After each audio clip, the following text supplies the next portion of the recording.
이 시간에는 욕망이 문 앞에 있을 때라는 제목으로 말씀을 나누겠습니다. 사람에게는 누구나 5가지 욕구가 있습니다.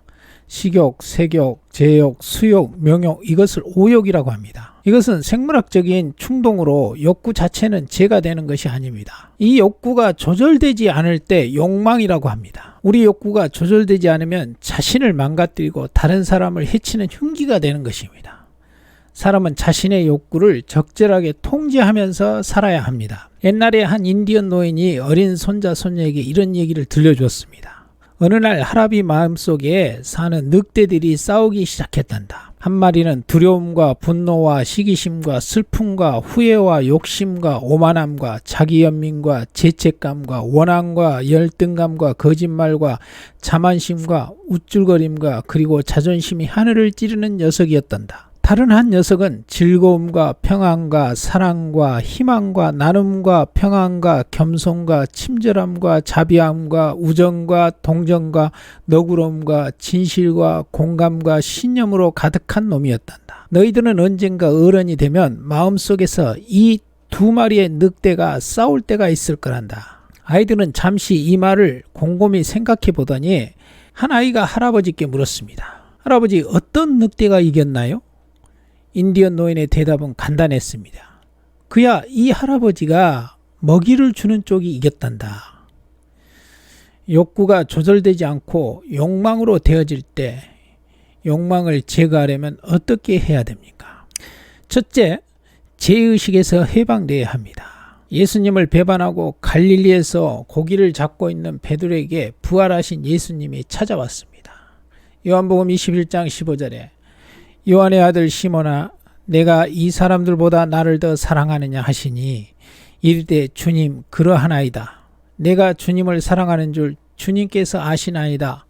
이르시되 내 어린 양을 먹이라 하시고 말씀합니다. 베드로에게 다시금 내 어린 양을 먹이라 말씀합니다. 이 말씀은 다시 시작하자는 말씀입니다. 베드로야, 너가 다시 시작한다면 나는 너의 과거를 정죄치 않겠다는 것입니다. 자, 우리가 게임이나 경기를 하다가 다시 시작하게 되면 이전 것은 무효가 됩니다. 반면에 패배한 후 그대로 끝나게 되면 패배자가 되고 맙니다. 예수님은 우리가 죄의 세계에서 벗어나서 새 사람으로 다시 살 수 있도록 십자가에서 우리의 모든 죄를 대신하여 죽으신 것입니다. 로마서 8장 1절에 그러므로 이제 그리스도 예수 안에 있는 자에게는 결코 정죄함이 없나니 이는 그리스도 예수 안에 있는 생명의 성령의 법이 죄와 사망의 법에서 너희를 해방하였음이라 했습니다. 욕망이 문 앞에서 두드릴 때 자신을 자책하지 말아야 됩니다. 십자가는 과거, 현재, 미래의 죄까지 사함받은 것입니다.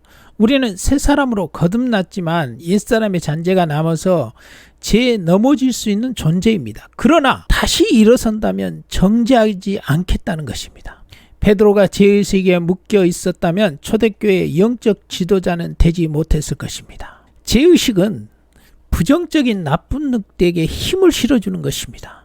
우리가 욕망을 이기려면 십자가의 생명으로 먼저는 죄의식에서 해방되어야 합니다. 죄의식에 묶여있는 사람은 죄에게 종노릇하고 있는 것입니다. 갈라디아서 5장 1절에 그리스도께서 우리를 자유롭게 하시려고 자유를 주셨으니 그러므로 굳건하게 서서 다시는 종의 멍에를 매지 말라 했습니다. 사람은 정죄와 억압과 압박으로 변화되는 것이 아닙니다. 사랑과 용서와 칭찬으로 변화되는 것입니다.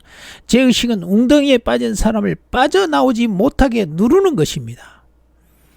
지금 그리스도 안에 있습니까? 욕망을 제어하려면 먼저 죄의식에서 벗어나기 바랍니다. 두 번째는 욕망이 문 앞에 두드릴 때 맞서지 말고 도망치라입니다. 우리는 내 안의 욕망을 없애려고 하면 할수록 더 심해지는 것을 경험합니다. 욕망이 문 앞에서 두드릴 때는 무조건 도망쳐야 합니다. 요셉은 신실하고 지혜로운 사람입니다. 애굽의 노예로 팔려갔을 때 주인 보디발의 아내가 요셉을 덮치려고 하자 무조건 도망쳤습니다. 욕망의 성향은 가까이 있으면 서로 당기는 지남철과 같습니다. 욕망을 제어하는 방법은 멀리하고 접하지 말아야 합니다. 특히 홈쇼핑은 이런 욕망의 성향을 이용해서 장사를 하는 것입니다. 보지 않으면 사지 않을 것도 보물로 인해서 사고 싶은 욕망에 무너지게 됩니다. 마약은 애초에 접하지 말아야 됩니다. 한번 접하고 말겠다는 것은 착각입니다. 이렇듯 모든 욕망은 가까이 하면 그 힘이 강해지는 것입니다. 반대로 멀리하면 힘이 약해지는 것입니다. 욕망은 맞서는 것이 아니라 도망치는 것입니다. 도망침으로 이기는 것입니다. 셋째는 보람되고 가치 있는 일에 몰두하라입니다.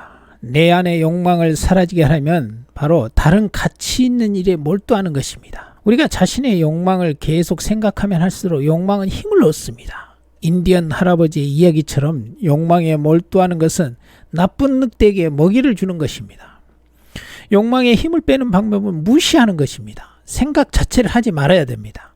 어떻게 무시할 수 있습니까? 다른 일에 몰두하는 것입니다. 보람된 일에 몰두할 때 행복을 느낍니다.